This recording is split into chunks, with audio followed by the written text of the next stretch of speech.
Holger Science College, BSc second year, M1 section, and we are performing a physics experiment.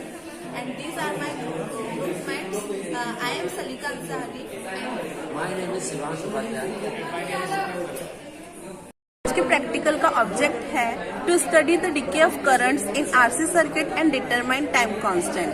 और इसके लिए हमको apparatus require होगा, वो है few capacitors, few resistors, power supply, milli ammeter and connecting wires.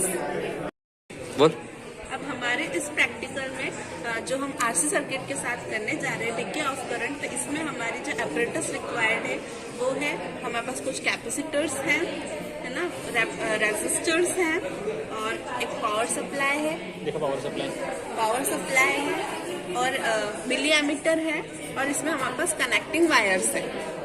ठीक है, अब हम इन्हें कनेक्ट करेंगे। हमारे जो एमीटर, अब हम हमारा सर्किट कंप्लीट करेंगे, है ना। तो सबसे पहले हम हमारे जो एमीटर का जो पॉजिटिव है उसे रेसिस्टर में के नेगेटिव से ज्वाइन करेंगे और जो हमारा एमीटर का नेगेटिव है वो कैपेसिटर के पॉजिटिव से कनेक्ट करेंगे। सो हमारा सर्किट कंप्लीट हो गया। हमारे पास इस प्रैक्टिकल में डिके ऑफ करंट्स में आरसी सर्किट है, जिसमें हमारे पास है रेसिस्टर जो हमारे करंट को अपोज करता है और है कैपेसिटर का मेन काम ये है कि वो चार्ज को स्टोर करके रखता है। चार्ज को स्टोर कर रहा है मतलब हमारा जो फ्लो ऑफ इलेक्ट्रॉन्स है वो कम होता जा रहा है ना। अब फ्लो ऑफ इलेक्ट्रॉन्स कम हो रहा है तो हमारा जो करंट है वो कम होता जा रहा है। तो ऐसे हम जब रीडिंग्स लेंगे तो हमारी वैल्यू पहले बढ़ती जाएगी और फिर एकदम कांस्टेंट पर आ जाएगी। हमारा कैपेसिटर जब चार्ज हो जाएगा, फुल्ली चार्ज हो जाएगा, तो हमारी जो करंट की वैल्यू है वो कांस्टेंट हो जाएगी, एकदम बिल्कुल हाईएस्ट लेवल करंट अपना अटेंड कर लेगा। फिर हम उसे जब डिस्चार्ज करेंगे तो वो अपना करंट लूज करने लगेगा, जिसे हम इस फॉर्मूले से कैलकुलेट करते हैं, I = -V0/R e⁻t/τ, है ना। अब हम जो हमारा करंट कैलकुलेट करेंगे तो हमारा जो फॉर्मूला निकला है, जब हमारा टाउ और टाइम दोनों इक्वल हो जाएगा ड्यूरिंग डिस्चार्जिंग, तो हमारी I की वैल्यू आ जाएगी -0.37 I0, मतलब हमारा जो इनिशियल करंट था उसका 37%। अब हम ऑब्जर्वेशन टेबल बनाएंगे जिसमें हमारी value of capacitance and value of resistance हम हमारे सर्किट से लेंगे।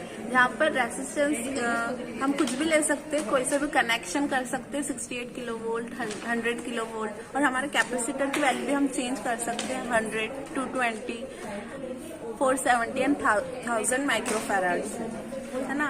For various combinations we will derive the table during charging and during discharging. We will see the current on the ammeter and measure the time through the clock watch. हम इसमें values लेंगे जिसमें हमारा time seconds में है और current milli ampere में है। चार्जिंग और डिस्चार्जिंग का जिसमें हमारा कॉम्बिनेशन ये है, इसमें हम 5 इंटरवल्स पे 5 सेकंड्स के इंटरवल पे वैल्यूज लेंगे और हमारी जो करंट की वैल्यू हम यहाँ पे देख सकते हैं, जो हमने सर्किट से कैलकुलेट करी है, देखकर बनाई है, वो हमारी जो करंट की वैल्यूज है वो डिक्रीज होती जा रही है।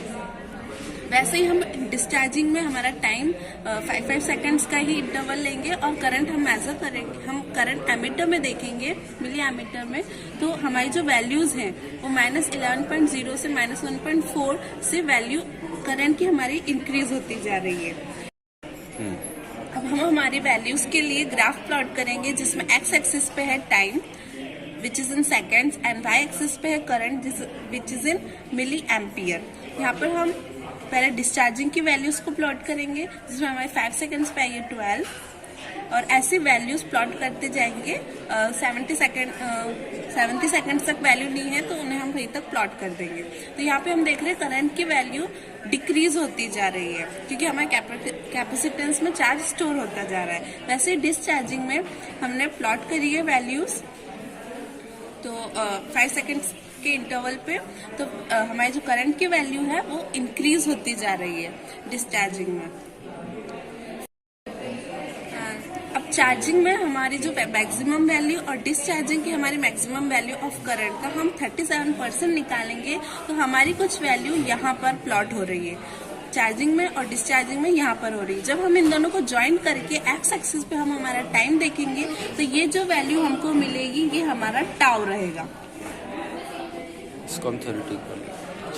Now we will take R equals to, we will do the calculation for R equals to 100 kilo ohm, C equals to 220 microfarad. अब हम RC इक्वल्स टू टाउ लिखते हैं which is our time constant. तो RC की value हम calculate करेंगे, values put करके R की और C की।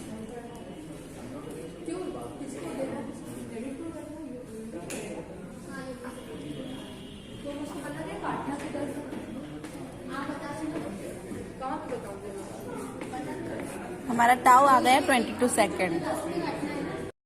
और हमने जब ग्राफ प्लॉट किया था तो हमारी जो मैक्सिमम और मिनिमम वैल्यू थी करंट की, चार्जिंग और डिस्चार्जिंग का जो 37% लिया था, तो उसकी वैल्यू हमारे ग्राफ में प्लॉट हो रही है 30 के ये आगे है थोड़ी, 32, 33 which is approximately equal to the value which we have calculated which is 22 seconds। और हमने जब ग्राफ प्लॉट किया था तो हमारी जो मैक्सिमम और मिनिमम वैल्यू थी करंट की, चार्जिंग और डिस्चार्जिंग का जो 37% लिया था, तो उसकी वैल्यू हमारे ग्राफ में प्लॉट हो रही है 30 के ये आगे है थोड़ी, 32, 33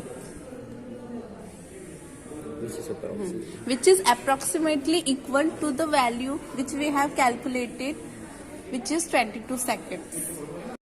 ऐसे ही डिफरेंट कॉम्बिनेशंस के लिए हमने वैल्यू कैलकुलेट करी थी, जिसमें हमने R रखा था 68 किलो ओम और C रखा था 100 माइक्रोफैराड। तो हमारी वैल्यू आई थी 6.8 which is approximately equal to the graphical value जो 15 सेकेंड।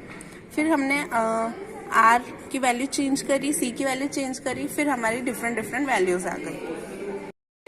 सो फ्रेंड्स, इस प्रैक्टिकल को करने के लिए हमें कुछ प्रिकॉशंस को ध्यान में रखना होता है, जैसे कि इसमें connection should be done properly, हमें कनेक्शन ढंग से लगाने चाहिए ताकि हमारे प्रैक्टिकल अच्छे से हो। और taking more value of T and I thus by obtaining a graph fine, हमें यदि ग्राफ अच्छा निकालना है तो हमें ज़्यादा से ज़्यादा वैल्यू T और I की लेने का ट्राई करना चाहिए।